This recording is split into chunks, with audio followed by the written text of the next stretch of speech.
Merhaba, hepiniz hoş geldiniz yayınımıza. Bugün Sakarya Geyve'deyiz. Geyve'de harika bir doğa var. Burada gördüğünüz gibi.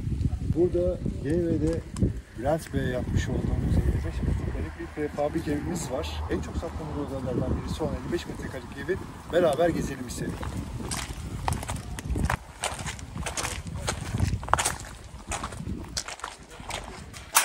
Evet.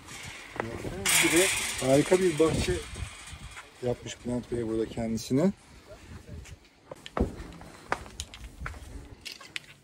Evin içerisine de baktığımızda, evin içerisinde burada 24 metrekarelik bir salon bizi karşılıyor. Gördüğünüz gibi salonda mutfak bir. Rahatlıkla burada bir yemek masası, burada bir mutfak, burada bir televizyon, kuzine alanı. Bu kuzineyle rahatlıkla bu ev tüm odalarıyla beraber ısınabilmekte.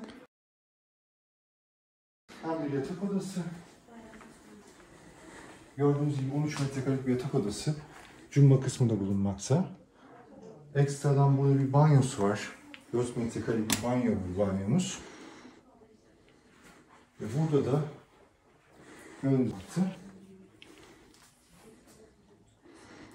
gördüğünüz gibi 55 metrekarelik olan bu evimiz bu özelliklere sahip olmakta. Bülent Bey merhabalar. Merhabalar. Öncelikle eviniz çok güzel olmuş. Çocuklarınızla inşallah çok daha keyifli zamanlar geçirirsiniz. Evinizden memnun musunuz? Prefabrikede hayat nasıl geçiyor? Onları sizden biraz öğrenmek istiyoruz. Ekstradan da ilk başta aslında size şöyle bir soru sorayım. Prefabrik evi neden tercih ettiniz? Neden betonarme evi tercih etmeniz ya da ahşap ev ya da daha farklı bir ev tercih etmeniz ya da prefabrik ev tercih ettiniz? Biz neden prefabrik ev tercih ettik? Herkese aşağı yukarı ahşap mı yapalım, prefabrik mi yapalım? Çoğu prefabrik daha hızlı, daha iyi ve işine saygı duyan, güzel yapan birkaç arkadaşla konuştum. Prefabrik önerdiler ve ben o yüzden de prefabrik tercih ettim. Artı bir de şöyle bir şey var. Daha hızlı içinde oturma geçildiği benim tercihlerimden bir tanesi oldu. Önemli olan şu, ben çok memnunum.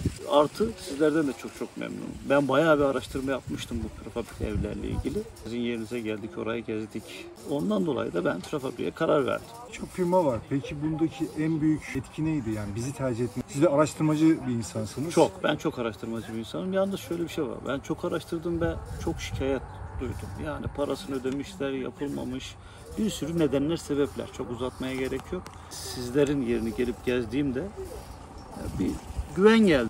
Bu işin burada problem olmayacağını ben orada çözdüm ve size karar verdim. İyi ki de karar vermişim. Harika.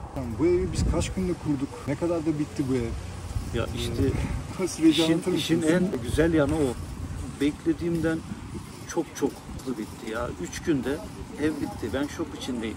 Herkese anlatıyorum. İnanmıyorlar. 3 günde perfect. Ev bitti. Allah Allah, bir yanlışlık mı var dedim. Yok, ev bitti. Ve ben bu işi gerçekten o yönünü çok sevdim. 3 günde ev bitiyor, ben inanmam. Ama artık oturuyorum içinde, yani inanmamam mümkün değil. İşçilik inanılmaz. Günü gününe, dakika dakikasına her şey tamamlandı ve bitirildi, bize teslim etti. Sizlerin, ustaların ellerine sağlık. Prefabrik evde yaşam nasıl? Isı izolasyonu nasıl? Vallahi Emreciğim, ben hiçbir sorun yaşamadım. Kışta durdum burada, yazda da durdum. Şu anda da yazın duruyorum. Yalıtımı çok iyi. İçine bir tane biz 150 metrekareyi ısıtacak bir tane soba kurduk. Kuzine soba. Harika. Ses çok iyi.